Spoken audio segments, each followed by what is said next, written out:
Apa boleh seorang suami menikah lagi tanpa sepengetahuan istri pertama? Poligami diam-diam. Apa hukumnya dalam Islam dan bagaimana pandangan Islam?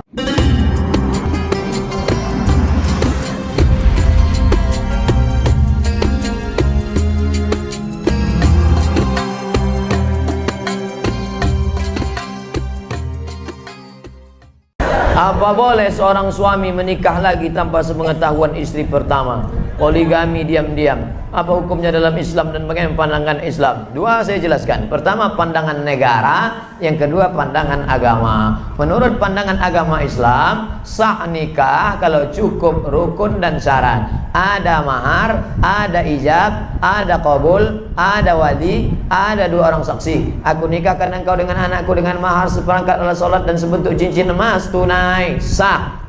Tak ada syarat izin istri pertama menurut hukum fikih. Tapi menurut hukum Republik Indonesia tidak sah nikah kecuali izin istri pertama. Maka siapa yang mau poligami, mintalah istri membuat surat pernyataan ditandatangani matre 6.000. Saya yang bertanda tangan di bawah ini, dengan ini tidak ada keterpaksaan bahwa saya ridho dan setuju bahwa suami saya menikah sekali lagi.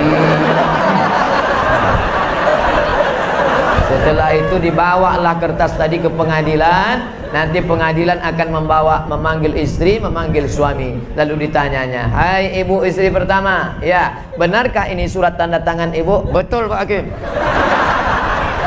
Apakah selama ini tidak ada masalah dalam rumah tangga ibu? Tak ada Pak Hakim. Jadi intinya ibu setuju ya setuju. Cepatlah pukulkan palu dulu. Kalau bisa jangan ke meja tuh, kepala suami saya ini pukulkan. Maka kata Pak Hakim dengan ini sah. Maka dengan ini sah. Lalu dengan modal secari kertas tadi, maka menikahlah dia. Kalau tidak, maka istri pertama bisa menuntut ke pengadilan. Nah, itu dia. Di Batam saya tak tahu di mana kantor. Kalau di Pekanbaru nanti saya tunjukkan kantornya. Apakah nikah muda itu salah? Nikah muda bagus. Saya menyesal nikah udah tua. Kalau tahulah saya nikah muda itu baik, begitu habis sunat nikah langsung. Untuk menghindari zina Pak Ustadz, disuruh nikah tapi belum siap. Saya baru pulang dari Mesir seminggu yang lalu. Hari Rabu saya pulang. Waktu terakhir berjumpa dengan adik-adik, saya katakan, kalian kalau ada anak lajang yang sedang kuliah, kebetulan ada perempuan yang juga dikirim belanja dari orang tuanya, cocok kalian, bagus kalian menikah. Tapi dengan syarat perjalanan perjanjian yang ketat. Adinda, aku belum bisa cari makan, aku kiriman orang tuaku, kau pula dikirim orang tuamu. Bagaimana kalau kita merger aja? Yalah bang, kata dia, daripada kau diambil orang lain, bagus aku yang mengambil, bagus nikah. Tapi orang tua saya ini tak paham tentang ini Pak Ustadz. Dia maunya saya kepribadian dulu, mobil pribadi, rumah pribadi, kebun pribadi. Gimana nih Pak Ustadz? Maka pahamkanlah orang tua. Jangan balik dari sini dudukkan ayah, dudukkan emak. Assalamualaikum warahmatullah. Jangan. Berapa banyak kita ini ingin jadi ustadz, bukan begitu caranya. Panggil nenek mama, alim ulama, cerdik pandai, tokoh masyarakat. Pak, aku mau menikah di usia muda, takut berzina, tapi ayahku tak setuju. Bisa bapak bicarakan dengan ayah? Maka si bapak pun bercerita, anakmu itu ku tengok sudah agak gatal betul ya. Bolehlah kau nikahkan. Nah, jadi idenya dari kita, tapi kita pakai lidah orang-orang tua yang didengar. Kira-kira bapak kamu itu cakap siapa yang dia dengar? Ayah saya ini pegawai Pemprov Pak. Kalau atasan dia ngomong, insya Allah cari atasannya ngomong. Ayah saya ini ngefan betul sama Ustadz Fulan Pak. Panggil Ustadz itu, suruh Ustadz. Ada imam di masjid Jabal Arafah namanya Ustadz Haruna Hasim. Ayah saya jamaahnya Pak. Panggil Ustadz Haruna. Ustadz tolong ngomongkan ke dia. Kata Ustadz Haruna, bagus betul kalau anak bapak itu nikah. Iyalah saya setuju lah kalau gitu. Makan dan minum sambil duduk, tapi saya pernah disuruh minum sambil berdiri waktu minum air zam-zam Pak Ustadz. Pas minum air zam-zam berdiri. Mana? Ada dalilnya tak Pak Ustadz? Rana Rasulullah SAW yashrabu zam-zam qa'iman. Nabi SAW minum air zam-zam berdiri. Nah, kata Ustadz Somad minum duduk. Kenapa Nabi Muhammad minum berdiri? Kenapa minum air ini mesti duduk? Karena waktu duduk saringannya telentang, ketika berdiri saringannya telungkup. Minum air zam-zam berdiri tak perlu pakai saringan, karena air zam-zam air yang tersuci di dunia. 2-0 orang yang mengejek Nabi SAW. Ini Nabi kalian ini pelintat-pelintut nih. Suruhnya orang minum duduk, dia sendiri minum berdiri. Kau yang mengejek Nabi Muhammad, nampak jahilmu 2 kali lipat. Kenapa minum berdiri? Nabi minum berdiri karena air Zam-Zam tak perlu disaring, air yang paling suci di dunia. Waktu saya pergi ceramah ke Kuala Lumpur, ada bapak-bapak punya air penyaring dari Jepang. Jepang, made in Japan. Made in China tak laku sama dia.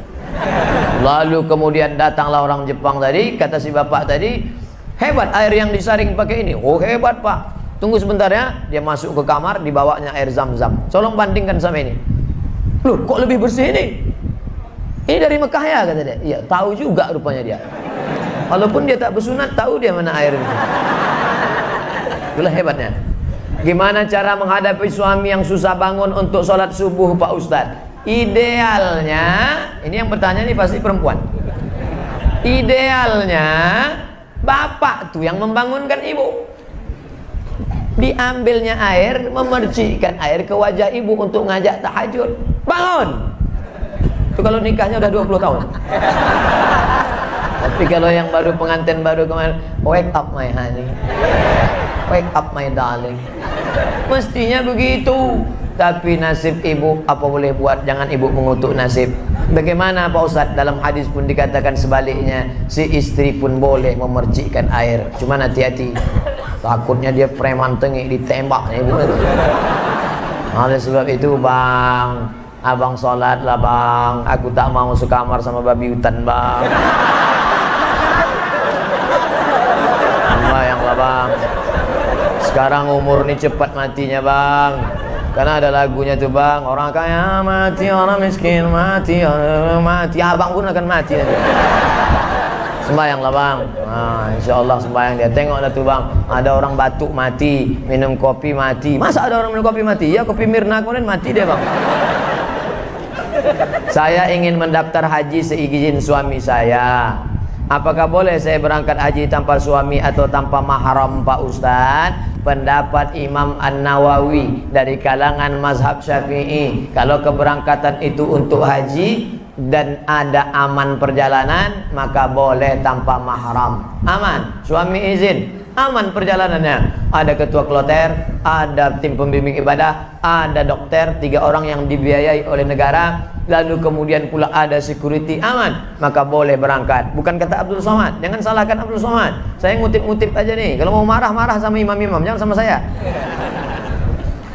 Mohon jelaskan tentang pajak 2,5%. Mana ada pajak 2,5%? 15% pajak. Pajak pendapatan, itu zakat. Apakah boleh dikumpulkan dulu selama setahun, setelah itu baru didistribusikan di kampung halaman? Maka zakat itu siapa yang kena zakat? Yang berpenghasilan 85 gram. Ingat, 85, 85, 85, 85, 85. Jangan keluar dari sini jadi 58.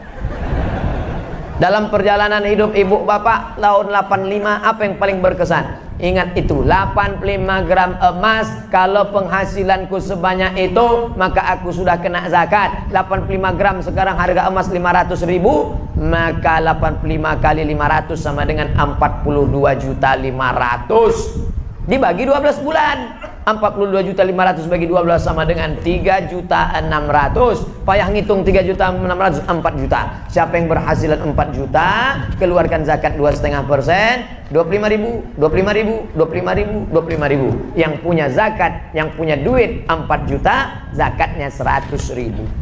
Pak Ustadz, saya keluarkan 100.000 tiap bulan atau total 1.200.000? Bagus tiap bulan.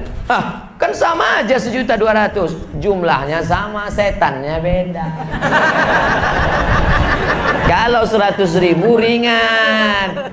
Tapi kalau sudah 1.200.000, allazi waswisu fi sudur. Mau kemana bro? Mau bayar zakat. Berapa? 1.200.000. HP Android 1.300.000.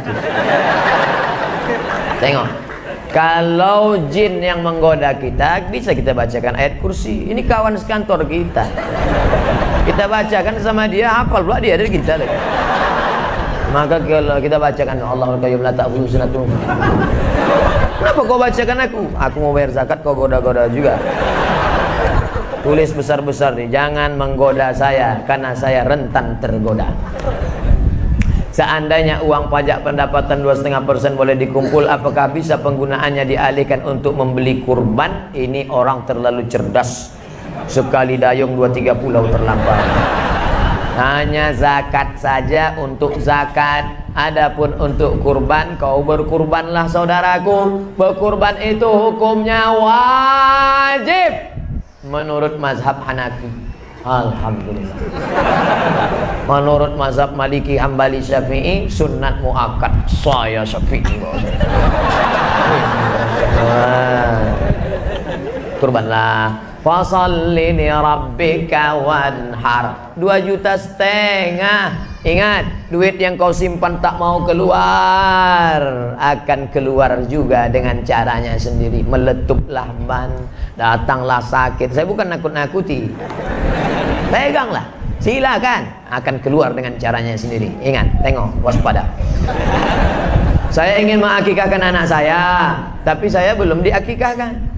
Mana yang lebih utama? Mengakikahkan anak saya? Karena biaya tak cukup, Pak Ustaz. Akikah saya itu tanggung jawab ayah saya. Akikah anak saya itu tanggung jawab saya. Ketika saya punya duit 2,5 juta, saya lunasi tanggung jawab ayah saya atau tanggung jawab saya? Tanggung jawab saya. Saya punya duit 2,5 juta, anak lahir, maka saya akikahkan anak saya. Setelah saya akikahkan anak saya, rezeki bertambah, sekarang ada duit 5 juta, 2 ekor kambing. Maka saya boleh mengakikahkan diri saya. Bapak ibu yang belum akikah, malam ini ada duit, langsung cari kambing. www.kambing.com. Assalamualaikum Pak Kambing. Salam. Bisa tolong carikan kambing ya besok. Besok siapa yang mau akikah besok, tolong kirim alamat, saya insyaallah datang ke sana. Tapi kalau umur sudah 40-30, akikah saja. Jangan minta ayun pakai marhaban. Marhaba ayyanun. Oh, sangka yang diayun cucu. Oh, penyatuknya itu duduk. Apa hukumnya mengakikahkan anak yang sudah meninggal dunia? Kalau anak itu sudah ditiupkan roh, umur berapa ditiupkan roh? 40 hari air, 40 hari darah, 40 hari daging, 120 hari, gugur dia 5 bulan, atau setelah lahir 2-3 hari, mau diakikahkan orang tuanya, hukumnya mubah. Kalau 7 hari sunnah, tak bisa 7 hari 14, tak hari ke-14 21 tak bisa, tak usah tengok tanggal lagi. Uwais Al-Qarni, dalam hidup kumpul berjamaah pasti banyak perbedaan pendapat. Bagaimana menyikapi orang yang suka menjudge orang lain sebagai ahli bid'ah? Tolong berikan penjelasannya. Kalau bisa berikan rujukan dalilnya.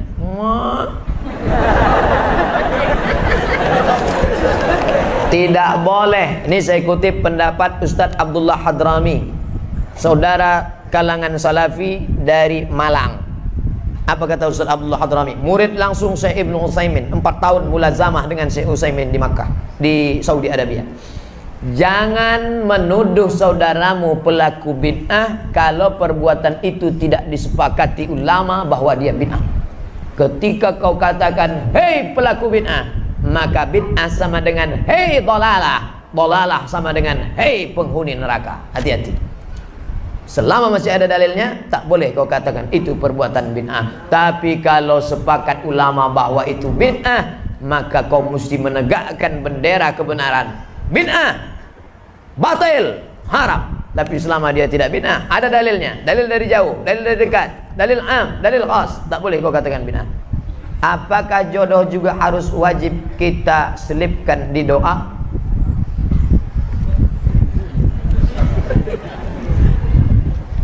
Minta rezeki kepada Allah. Allahumma rzuqna rizqan halalan thayyiba. Istri itu rezeki atau tak rezeki? Rezeki.